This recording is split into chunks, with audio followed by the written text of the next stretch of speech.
कामिनी की नंद की जो नफ़रत है और ज़हर है उनके मन में जो कामिनी के लिए, और सिर्फ़ कामिनी के लिए नहीं बल्कि अजीत के लिए भी वो सारा का सारा जो है वो सामने आ गया है। खुद उनके ही ब्लॉग से, उनकी ही बातों से सामने आया है।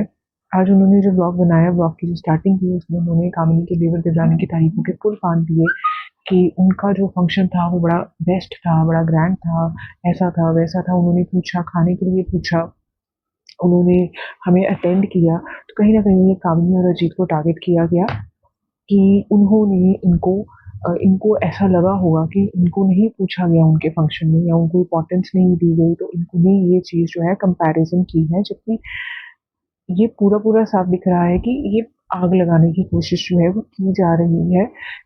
कामिनी और अजीत को साइडलाइन करके उनकी जो है वाहवाही, चमचागिरी की करने की कोशिश की जा रही है, और अगर कोई बोल दे चमचागिरी कर रही हैं तो इनको तकलीफ़ होती है।